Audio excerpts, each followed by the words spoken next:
There's I something have different some. about watching the entirety of Oh, it, though. I'm not saying. You know what I mean. Anyway, Because I thought the same way, Are you but ready yeah, to start this off here? no.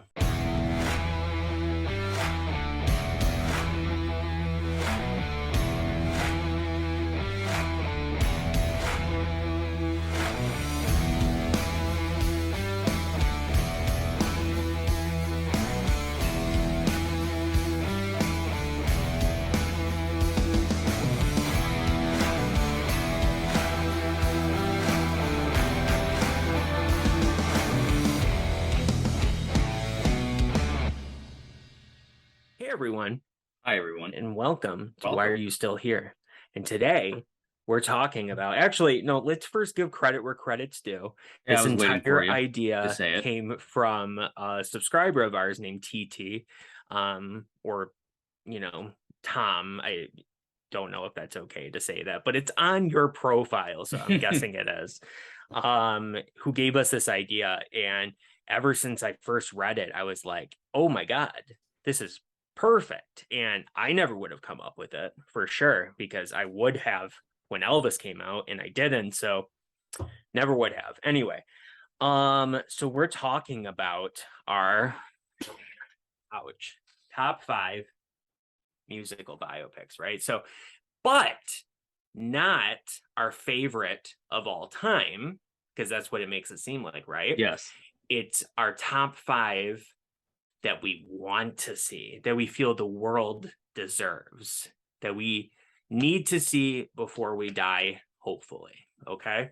There's obviously been a slew of them over the last few years that started with kind of Walk the Line, right? And then there was a break for a while. And, I guess you can consider Jersey Boys a musical biopic. Excuse me, all due respect. He opened it up. I'm gonna say something. This is what I'm dealing with. The man is not properly socialized. And then, there's been a bunch of stuff. And then there was the slew of Bohemian Rhapsody, Rocket Man, and then Elvis. It seems like those 3 movies are almost connected in some way.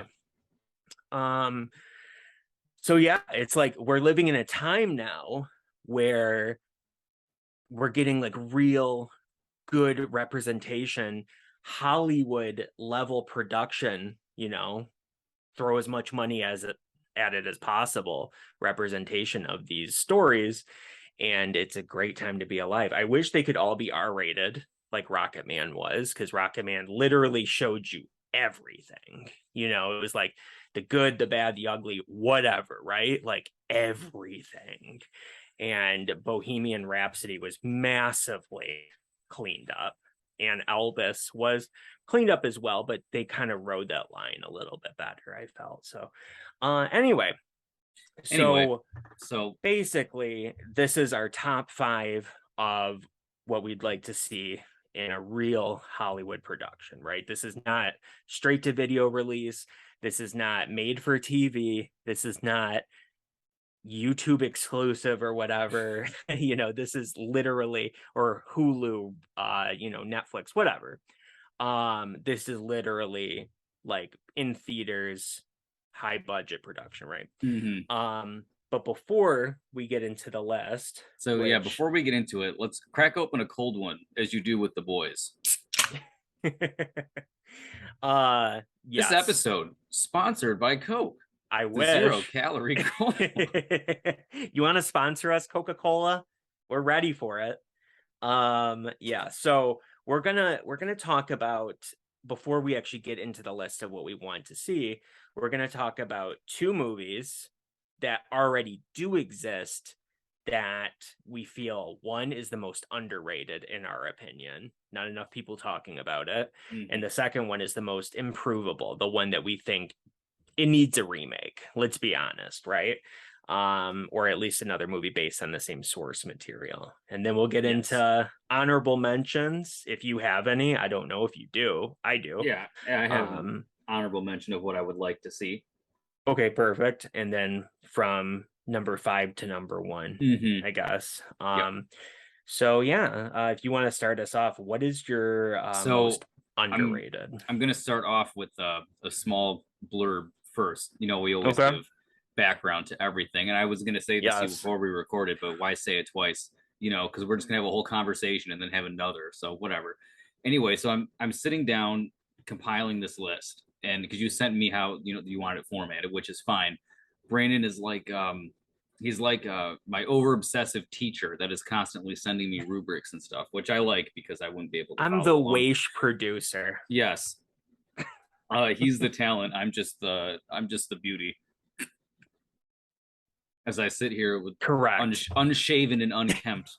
Um, so I'm sitting there putting this list together, and I'm like, damn, I really enjoy music when it's incorporated with something else. You know, like I love video games and movies, and I love the music that's in them.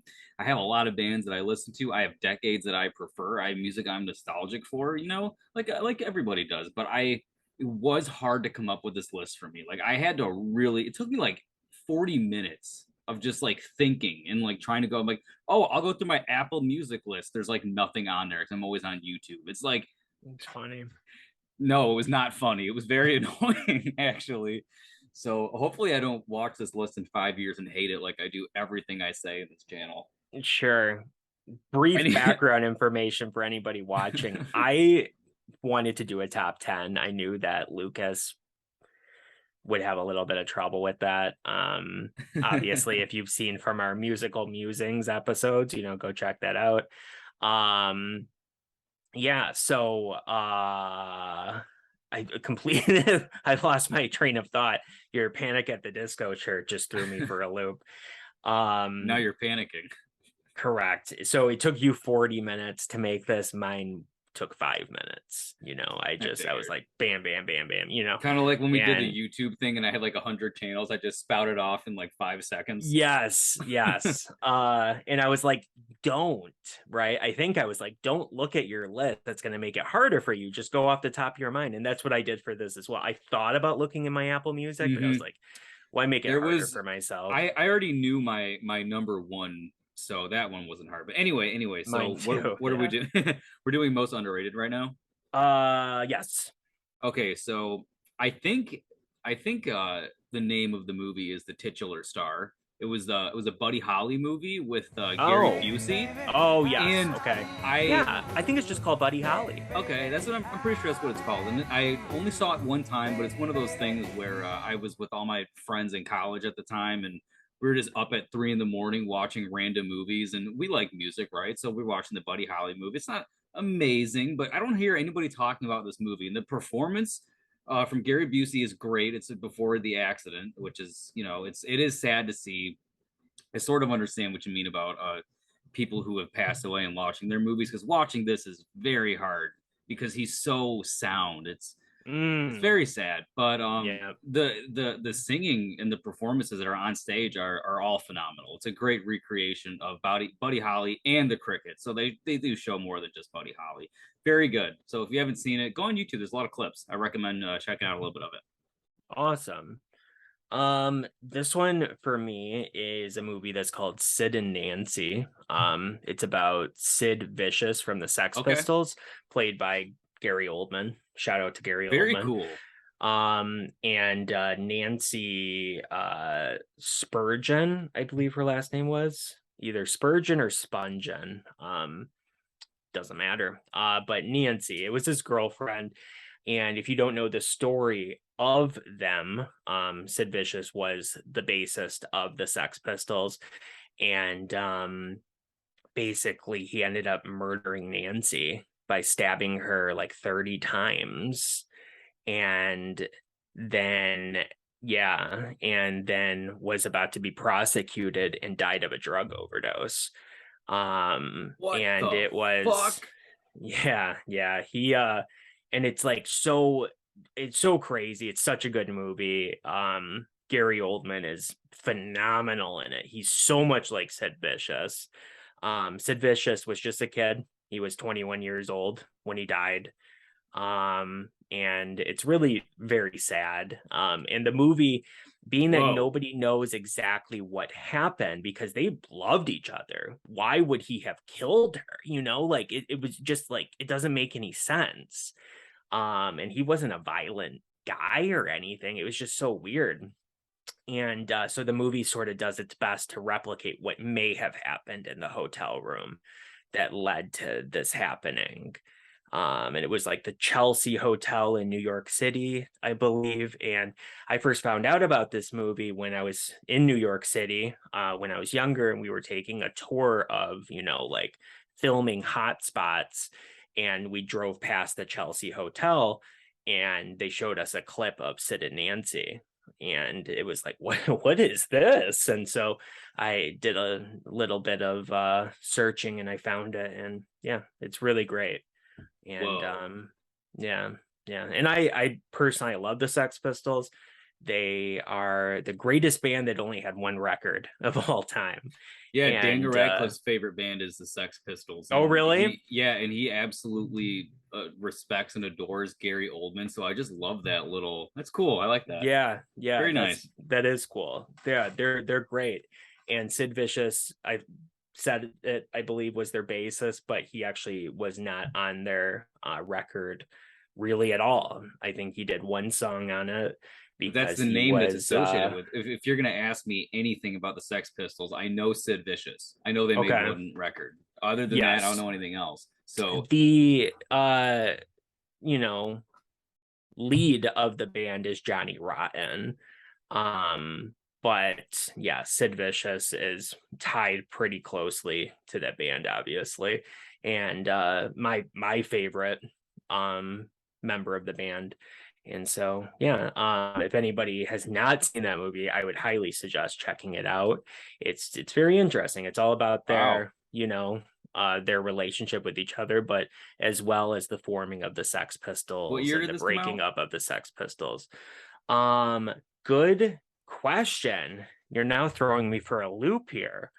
I would say 1980 something. Give me a second here. 1986. Okay. Yeah. I'm gonna definitely check this one out because that sounds fucking Yes. crazy. Please do. Please do. It's very cool. Like, here's a picture of the real Sid Vicious and Nancy. Yeah. And here is a picture of Gary Oldman in that role. Nice. And it's yeah, he really just transforms completely. That's pretty cool. It is very cool. Yeah. So yeah, it's a good movie. So very good. Where are we going now? Are we doing Most Improvable? Yes. Okay, So this is our pick of movie that we think could very well be remade and probably should be. Yeah, so my Most Improvable goes to Jersey Boys, which we might have mentioned it on the show at some point. I don't hate the movie. It has its moments that I definitely enjoy. I do think Clint Eastwood's getting a little up there in age, and you can tell by this movie. It's a little all over the place at times. Yeah, I do love the play better than the movie. I think they are. I think Clint Eastwood's an incredible director, but there were some things that I would have done a little differently. But the source material, dude, I've seen Jersey Boys 3 separate times, 3 separate casts, and I've gone on YouTube and just scoured all recordings that people have snuck in, from Broadway and different showings from across the world. I have seen like every single cast that is documented, even in foreign countries where there's singing in English, but there's speaking in a different language. I mean, Okay. the reach that this play has is actually fucking mind blowing. Like, it is one of the most popular Broadway shows of all time. Like, it's insane. So, in like Broadway shows, the movie translation never gets done right. So like I said to Brandon earlier, it's like the same fucking script. Like, if you go see the play, you're like, oh my god, this is because I saw the movie multiple times before I saw the tours that were around here. Mm. So I went into the play the first time seeing the movie, and I was like, dude, this is word for word, but it's so different.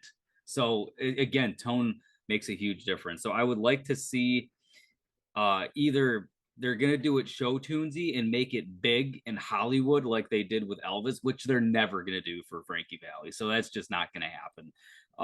It's either got to be done like that, or you have to take the grittiness that Clint Eastwood has and make it just like a factual gritty drama. You know what I mean? Like just about you Frankie have Valli and the Four Seasons, but like without the actual musical. without like the stopping and like the storytelling fourth wall breaks, which I do like, you know. Bob will tell you it was all smooth sailing right up until we hit the iceberg with Tommy and the 150,000. That's Bob. He was always looking so far into the future, he never saw what was going on under his nose.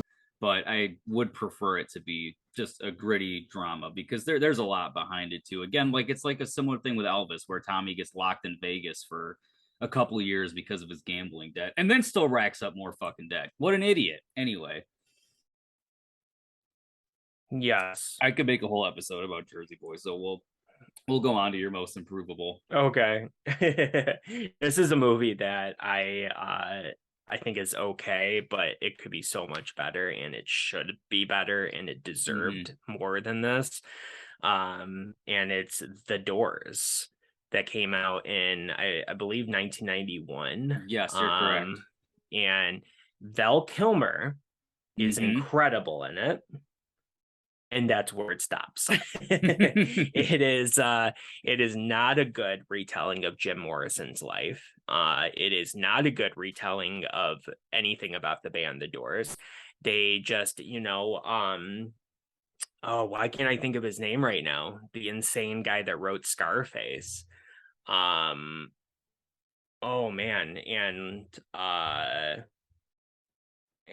Platoon and all of that. He was the director of this movie. Oliver Stone, okay? Insane.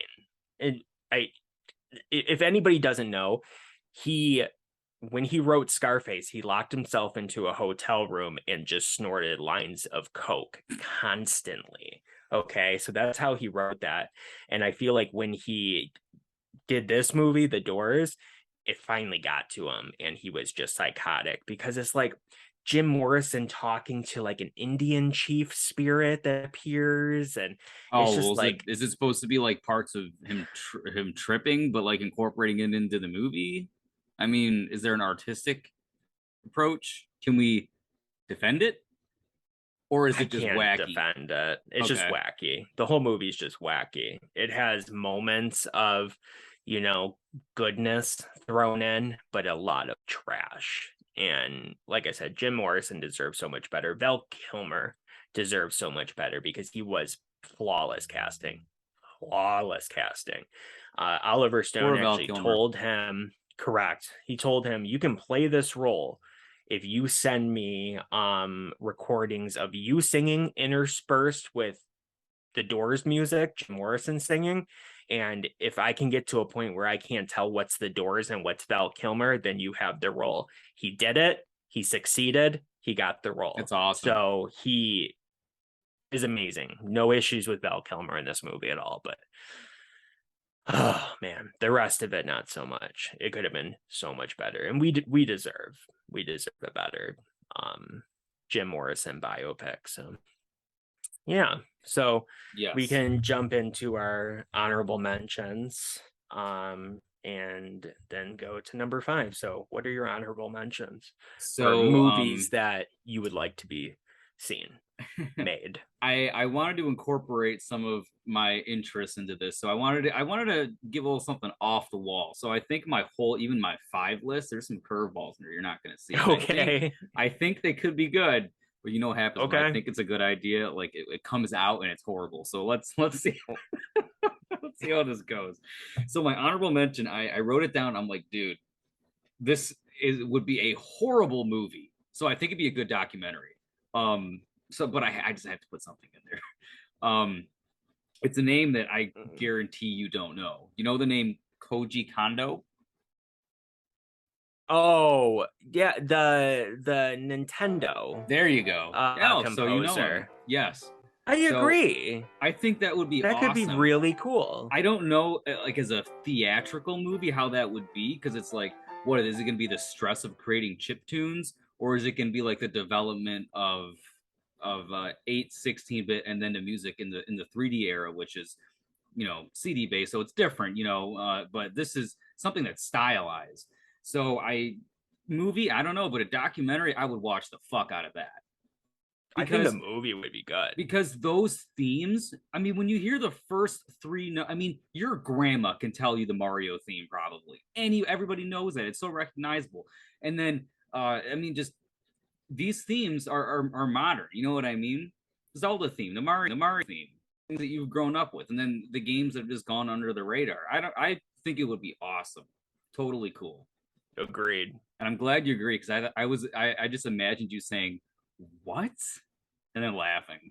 You massively thought out of the box in a way that I didn't. So that's thank you. actually great. It made me think immediately, and I hope this isn't like, you know, messing up the future of your list here, but I was like, it'd be interesting to see like a John Williams movie. Like I wasn't even thinking of composers, so that's interesting. Very good.